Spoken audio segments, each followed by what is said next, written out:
Who would have thought that being on this planet at this time with our chosen soul contract would be so challenging, so interesting, and so full of ups and downs? But that's the way it is. Hi everyone, I'm Suzie Kennedy. I'm here today to share with you some information that has been coming through from the angelic realms around this time of intense anger on the planet, intense violence that is occurring, so that we can understand what our part is and what we can do in order to bring about a more peaceful energy within us.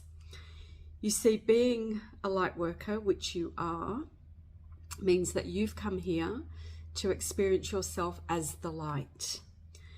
Now, at the moment, we are receiving exponentially increased amounts of light on the planet. The solar flares that we're receiving are testament to that. The frequency of light is higher, and when there is more light, we can see more. You know, it's kind of like saying go into your house and don't turn the lights on, and then bring a spotlight, you know, one of those halogen lights that really lights everything up. And then if you went around and you looked in your home, you'd see all the dust, you'd see all the things that, you know, you kind of thought you'd cleaned up, but you would see it there. So that's what's happening to us at the moment, and that's what's happening en masse on the planet. So at the moment, you might be feeling that sense of perfectionism within yourself, which tends to bring a feeling of disappointment within yourself. You might be feeling irritation with yourself or with others. You may also be experiencing deep, deep levels of loneliness, hurt, anger, betrayal. And all of those energies that you are feeling are part and parcel of the inner work that this extra light is calling us to look at with kindness, love, and compassion. So if there is that element of perfectionism within you, which will stop you doing things, or it will cause you to criticize the things that you do, it's time to put that aside and actually shine the light into the beauty of, let's say, chaos sometimes, or the beauty of the times when you can just stop and give thought to the processes of the things that you want to create or the things that you want to have in your life. Perfectionism is a killer of dreams. It really is. You know, we can keep going back over and over things and saying, oh, it's just not quite right yet. And yet the essence of nature. So if you have that perfectionist nature in you, and it's hurting you at the moment, then I invite you to go and look around you today, look at nature, and just look at the way that Mother Nature has things that are blooming, things that are dying, things that are messy, but in the messiness and in the chaos there is beauty, and nothing is ever the same. That's why nature is such a teacher for us. Now, on the planet right now, and with people, let's not so much talk about the planet, but the people on the planet, there's a huge amount of violence and anger. And that violence and anger will be coming up more and more as the frequency of the people that are, let's say, those who are looking at higher consciousness, raised awareness, as that rises, those people that feel that they have no place, or that they can't fit in, or that they've had a hard life, they will be heightened. But it is for us not to stop doing that work of inner healing and cleansing and purifying. And I kind of also feel to say it's not so much purifying and cleansing as just seeing ourselves through eyes of love. And that no matter where you are or where you've been, everything that you've ever done, it's not to judge it and not to criticize it, but to just view it as part of life's experience. Now, those people who are heightened, who are in anger, don't know what to do with their anger. So they're pointing it outwards. They're attacking. They're hurting. They're maiming. They're killing. But not everybody is doing that. It is really a minority of people, but it gets headlines. And I think what it does is it highlights the degree of work that we as light workers are being called to do at the moment. So as I said, who would have known that it would be so challenging? Now, anger and irritation and hurt and betrayal, and they're all kind of part of the same barrel of things, they are deep-seated within each and every one of us. And I don't care how much healing work you've done, I don't care how happy you are, there will be elements of that still sit within the being of who you are, who I am. And it's there. And I believe that at this time, we're being called to look at it and to understand it, understand the way we've either been treated or the way that we treat ourselves. And to truly look at bringing a softness and a compassion to ourselves so that we don't hold on to the past.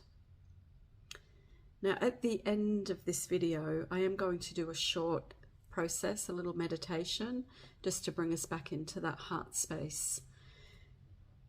I get so many letters and emails and texts from people saying, Suzie, how do I let go? How do I let go of anger? How do I let go of guilt? How do I move on from the betrayal of someone else? The biggest advice I can give in this instance is to say, to step back and to accept things as they are. Because wherever there is hurt and betrayal, somewhere in it, somewhere, we've had a part to play in that. Because we don't always understand that either we haven't set strong enough boundaries, or we haven't been able to express ourselves well enough.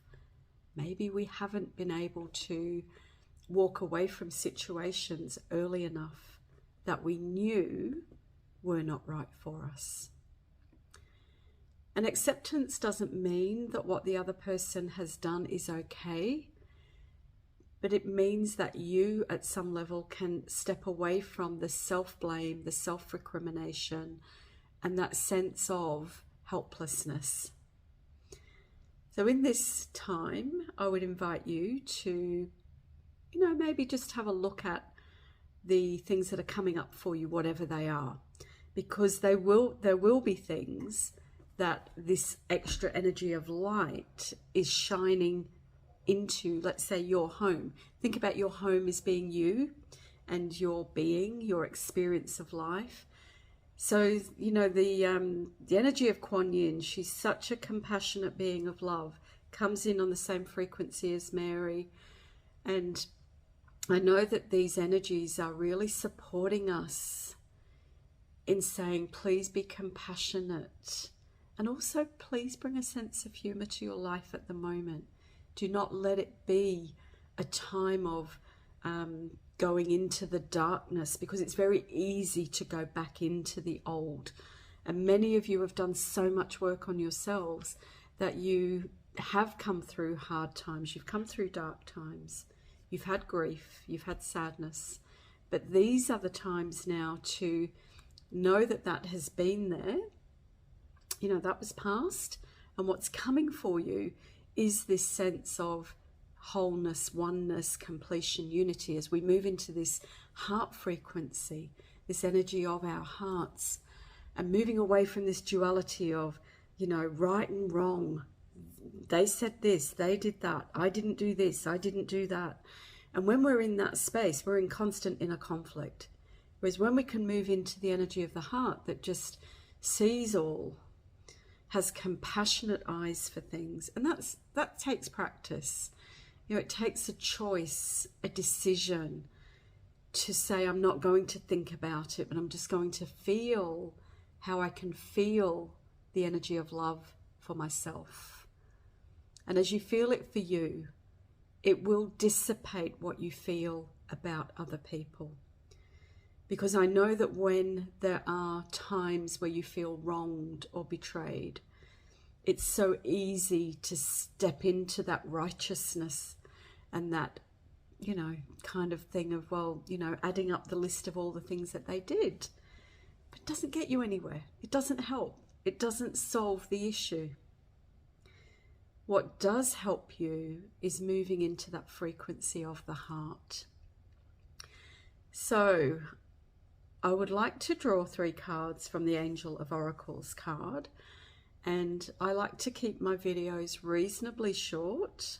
So I'm going to draw those 3 cards, and then I'm just going to do a little kind of semi-meditation just to help you tap into that energy of your heart, because I do know as well, one of the other things that they want to bring through is the sense of humor.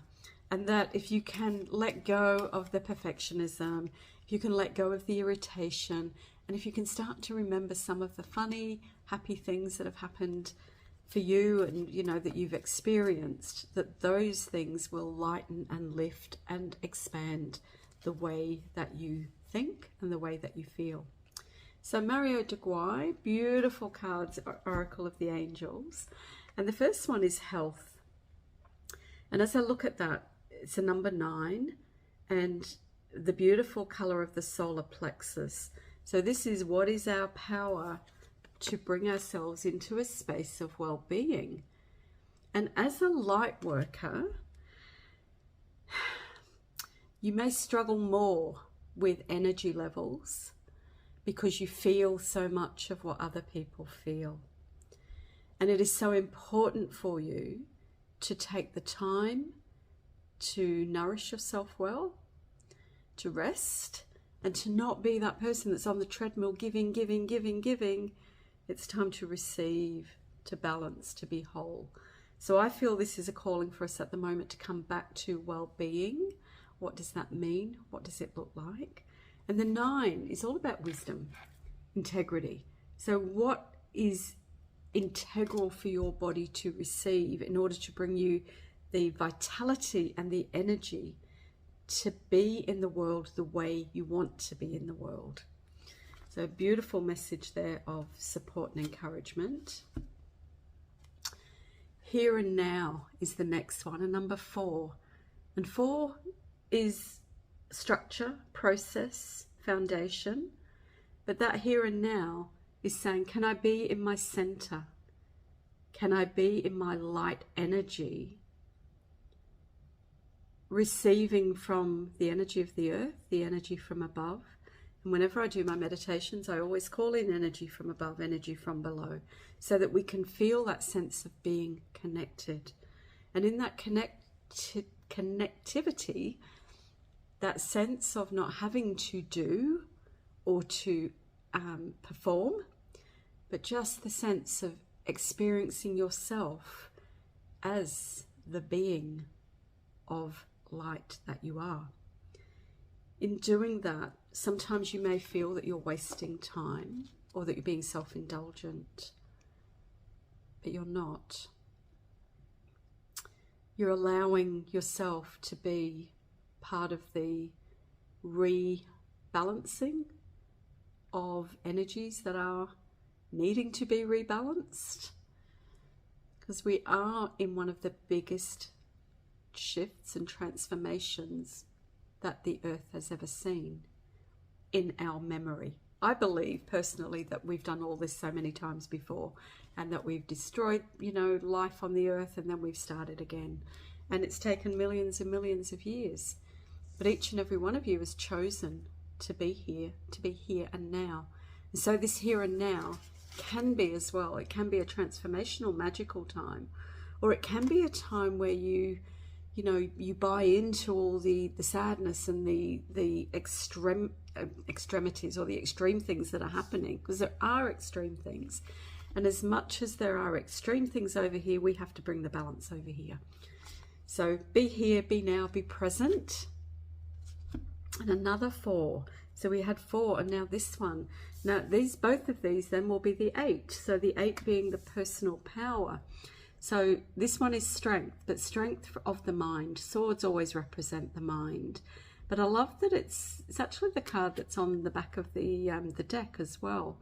So it's kind of saying, if you like, as above, so below. But what is the essence of light? What is your true power? What processes should you follow? Connecting in with your humanity. having that single focus sometimes that is just to go inward and not to be searching outward for other people to fix, to make your life better, but to accept the power that you have. And it's almost like that take up the sword of truth. And I always see that as a very Michael energy, Archangel Michael, saying, this is my sword, this is the sword of truth, the sword that cuts through all the BS that you might have taken on or other people might be bringing to you.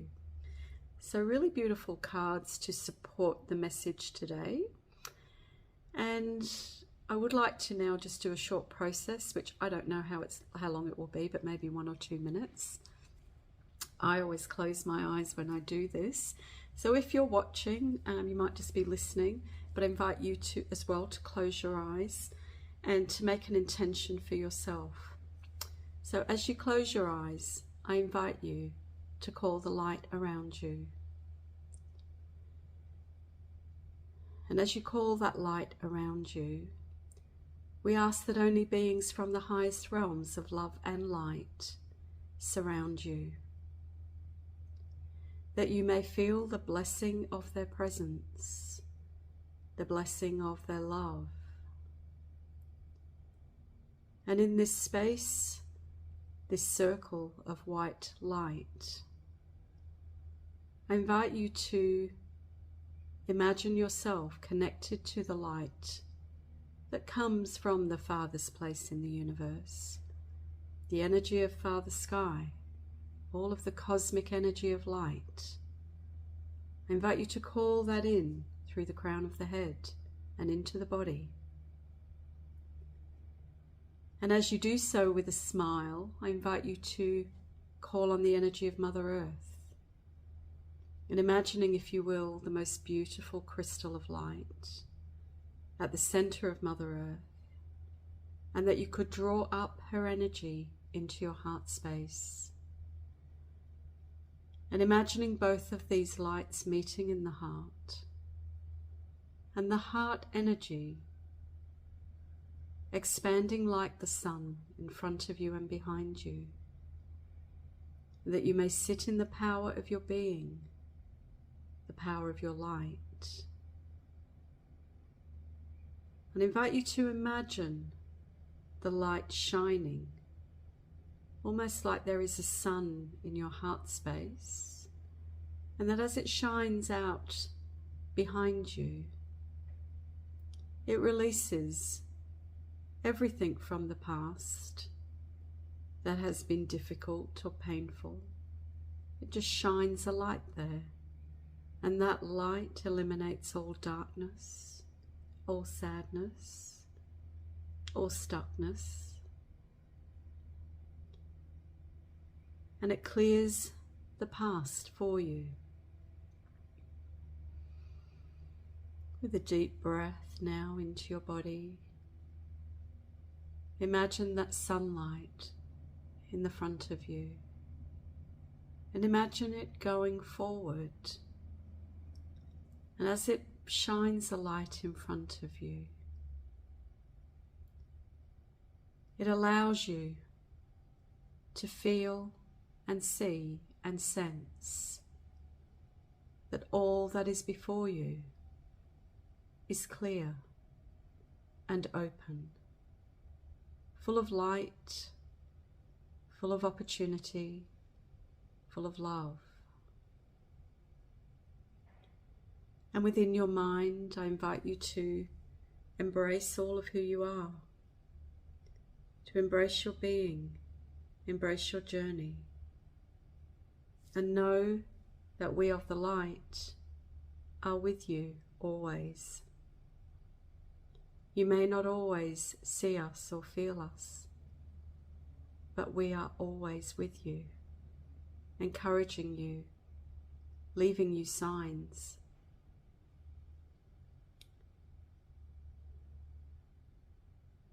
Go forward with confidence, go forward with trust, and most of all, go forward in the space of love that is you and is us. Namaste.